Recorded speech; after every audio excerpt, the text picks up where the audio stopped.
Yeah, too cool. It's a pretty cool accent. So it must be exciting to bring this film to this audience in particular and show them the footage. Are you looking forward to seeing the reaction?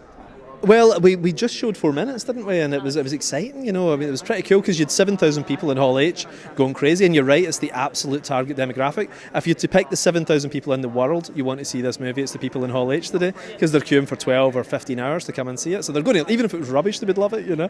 People were so pumped up, it was cool, wasn't it? The fun thing about this is that as soon as the first trailer hit months and months ago, because of the internet, you're allowed to hear reactions or read reactions immediately. This is so different than it was 20 years ago. So I get more voluntary reactions, unsolicited reactions from people that just send emails over the internet and just saying, well, we saw the trailer, we love it, but we think you suck, that kind of thing. So we get honest opinions. And if he's right, these are the people you want to approach first.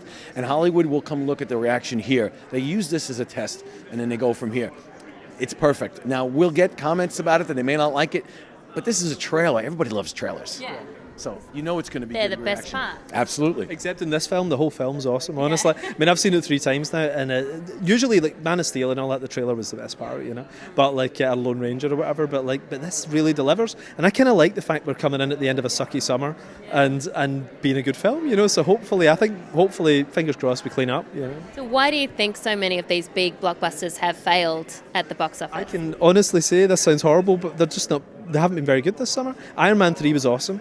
The Liberace movie was awesome. I even enjoyed that, you know. Everything else, I was really disappointed. I came out, some of them just feeling sad and things, you know, which you shouldn't with a big summer movie, you know. You need quality writing. It's simple as that. You can dress up a pig, but only so far. Yeah. You need to have good writing, and all the special effects in the world aren't going to make a film better unless the writing is brilliant. That's why our series is good, because of the writing. I think it's funny as well. It's a good night out.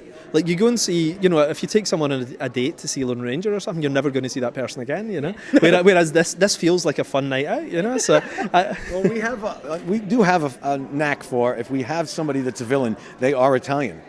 Yeah, well, it's the only ethnic group you're allowed we to actually have a go at. We only offend Sicilian people.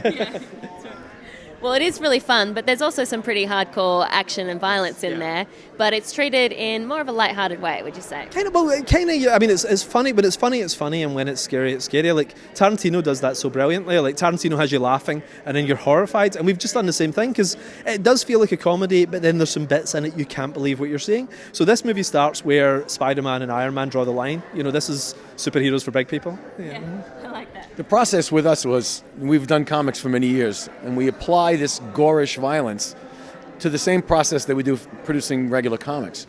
And instead of it being, you're trying to take yourself seriously but making it really awful gore, we apply this balletic choreograph from the comics so that the comic book people can see the forest for the trees. We don't try to take ourselves too seriously. And Mark has never been that way, and I can't be that way. And I think it works, and it's a charm to it, even though it's gory or it's super violent. There's a charm to it, as opposed to a slasher movie that does their intention is to be a slasher movie. We're trying to be a little bit comedic and a little bit fun, and I think that's the difference. We don't take ourselves too seriously. It feels like a good time. You know, I watched it in a screening room about 4 weeks ago with the head of Universal for Europe.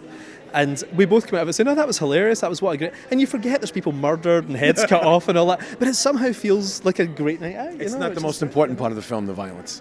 I love it. I love the first one. Can't wait for this one. High five. High five. Thank you. Have a good one.